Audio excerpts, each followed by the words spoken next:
આજકાલ ઉચ્ચ સરકારી અધિકારીઓ અને નેતાઓ પોતાના બાળકોને હાઈટેક અને મશહૂર પ્રાઇવેટ શાળામાં મોકલતા હોય છે. આ વીઆઈપી કલ્ચર ખૂબ જ ફૂલો ફાલ્યો છે. તેની વચ્ચે દાહોદ જિલ્લા વિકાસ અધિકારીએ વીઆઈપી કલ્ચરનો ત્યાગ કરી પોતાના પુત્રને સરકારી આંગણવાડીમાં મોકલ્યો છે. તેના આ નિર્ણયને સ્થાનિક લેવલે ખૂબ જ ચર્ચા થઈ રહી છે. દાહોદના મહિલા ડીડીઓએ જે નવો ચીલો ચાતર્યો છે તે પણ અભિનંદનને પાત્ર છે, કારણ કે દાહોદના મહિલા ડીડીઓના આ નિર્ણયના પગલે છાપરી આંગણવાડી કેન્દ્ર એકાએક હાઇલાઇટ થયું છે ને તેની સાથોસાથ અહીં નિયમિતતા પણ જોવા મળી રહી છે. જિલ્લા વિકાસ અધિકારી વીઆઈપી કલ્ચર છોડીને પોતાના બાળકને સામાન્ય વાલી તરીકે આંગણવાડીમાં મૂકતા રાતોરાત આંગણવાડી કેન્દ્ર ચર્ચામાં આવ્યું છે. છાપરીના આ આંગણવાડી કેન્દ્રમાં કુલ 55 બાળકો રજીસ્ટર થયેલા છે, જેમાંથી 38થી 40 બાળકો નિયમિત રૂપે અહીં આવે છે, જેમને સરકારના નિયમ મુજબ ખાનપાન અને શિક્ષણ આપવામાં આવે છે. नमस्कार, आप सभी से मैं ये कहना चाहूँगी कि हमारे सरकार के द्वारा आंगनवाड़ी का जो सिस्टम है बनाया गया है वो बहुत ही अच्छा है और हाल ही में करीब 20-25 दिन पहले मैंने भी अपने बेटे को इसमें भेजना शुरू किया. पहले वो अकेला घर पर रहता था तो थोड़ी जिद करता था, खाने में बहुत आनाकानी करता था, पर फिर परेशान थी मैं, पर मुझे समझ नहीं आ रहा था मैं क्या करूं. लेकिन फिर मुझे ऐसे लगा कि अगर वो बाकी बच्चों के साथ बैठेगा, उनके साथ खेलेगा, सीखेगा तो शायद ये अच्छा रहेगा. और इसको मैंने ऐसा सोचा कि क्यों ना हम अपने ही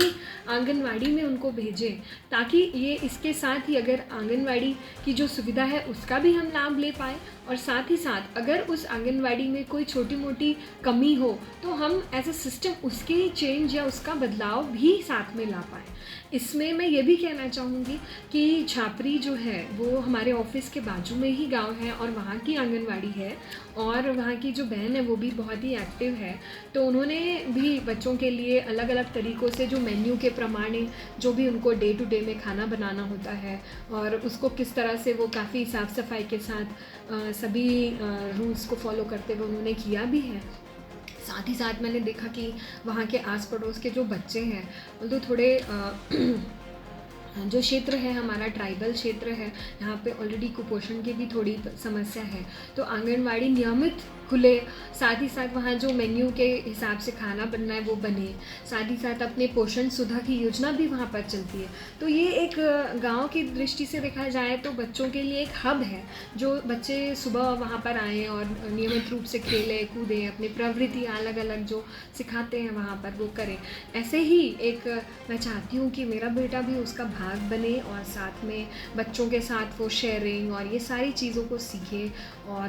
उसकी जो खाने की आदतें वो भी सुधरे. तो इसको ही ध्यान में रखते हुए हमने उसको छापरी की आंगनवाड़ी में भेजना शुरू किया, और इससे हमें ये भी काफ़ी लर्निंग मिली है कि क्या क्या चीज़ें हैं जो हम थोड़ी थोड़ी इम्प्रूवमेंट्स अगर करें तो बच्चों को वहाँ पर आने में और भी अच्छा एक मज़ा आए. और ख़ास करके जो अपनी बहनें हैं इनसे भी मेरी आग्रह रहेगी, जो तेड़ा घर और वर्कर बहनें हैं, कि आप एक तो पहले नियमित रूप से आंगनवाड़ी आपकी खुले, समय सर खुले और लोगों से आपका 1-to-1 कनेक्शन बने. जो भी बच्चे हैं वो अगर उनके पेरेंट्स उनको वहाँ भेजते हैं तो एक विश्वास के साथ भेजते हैं कि बच्चा हमारा जा रहा है और अच्छा वहाँ पर कुछ सीखेगा, वहाँ पर उसका ध्यान दिया जाएगा. तो अगर हम नियमितता नहीं रखते हैं और अपने काम में अच्छे से डिसिप्लिन से नहीं रखते हैं तो फिर वहाँ लोग बच्चे अपने नहीं भेजेंगे. तो इसीलिए मैं अपनी बहनों से भी हमने एक आग्रह किया है और आपके माध्यम से भी मैं ये आग्रह करूँगी कि